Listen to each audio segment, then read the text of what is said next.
Let me tell you about the weirdest thing that ever happened to me. September 4th, 2019.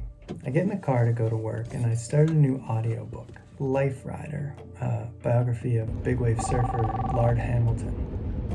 Hey, what's going on? En route, I took a 9-minute and 22-second phone call. I think that's right. The work day was normal until about 3 p.m. when I got another call. My father had passed away unexpectedly. So I got in the car to head home. As I pulled out of the parking lot, the audiobook started back up on its own. And these were the first words that it said. If I look back on my father's absence, I think that's what death ultimately is. They're gone. They're absent.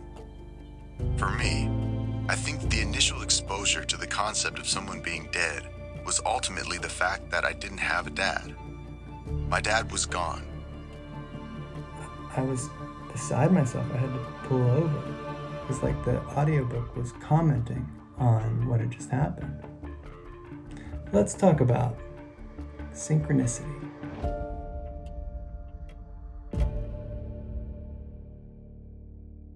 Synchronicity is a term coined by legendary psychologist Carl Jung.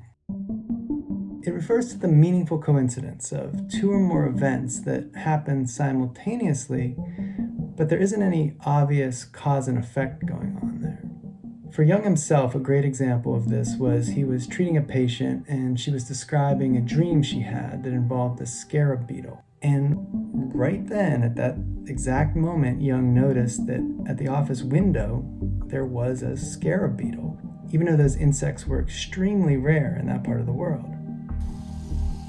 You may have experienced thinking of a friend that you haven't thought of in a while, and then all of a sudden, weirdly, they call. Hey, what's going on? Or what about from history? Two of the greatest founding fathers of the United States, Thomas Jefferson and John Adams, died on the same day, hundreds of miles apart. The date?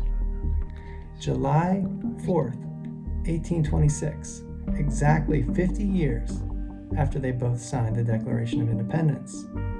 Adams' son, John Quincy, who was president at the time, said it was a clear sign that their patriotic efforts had been guided by heaven. So some argue that these instances of synchronicity are evidence of a deeper connection between our minds and the universe at large. Like it makes us think there's something else going on here, like it's a signpost to some secret world we don't quite understand yet. Skeptics, on the other hand, say it's just a byproduct of our minds. Our brains have evolved to recognize patterns quickly, like detecting signs of potential dinner on a hunt. How to navigate using the stars. But this skill that we have can lead to seeing patterns and meaning where there is none.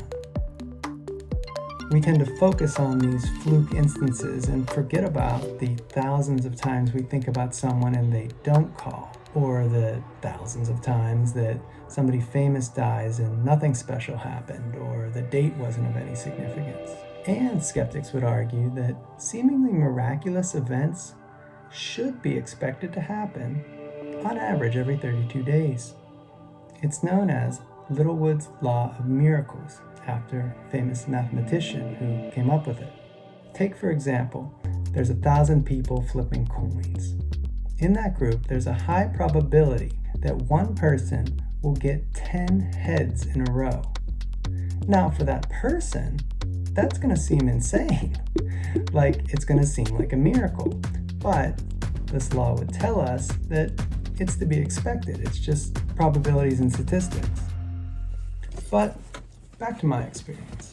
Like seriously, what are the chances that I start that exact book on that exact day and it was queued up to that exact point in the book where that's what I heard when I got this terrible news? Hey, what's going on? Like take for example, I don't get that 9-minute and 22-second phone. I would have heard the death section before I got to work. And instead, whenever I got back out to the car after getting the news, I would have heard something completely off topic. The odds of all that stuff lining up seems pretty astronomical. Like, I don't know, maybe beyond Littlewood's law of miracles? But maybe I say that because I'm biased, because, this was obviously a very significant and sad moment in my life. And for me, it's nice to think that maybe the universe or something was reaching out to me through this audiobook to let me know that I wasn't alone in my loss, right? But, ultimately it comes down to what you want to believe in. Is it our minds overreacting because we're so conditioned to think like this, to look for connections and meaning? And really, these are just random events with no meaning behind them? Or are these events actually windows into a hidden world? A world where audiobooks can give us messages after significant moments in our lives. It's all part of what I like to call the great paranormal debate. Post your thoughts in the comments. I'd love to hear them.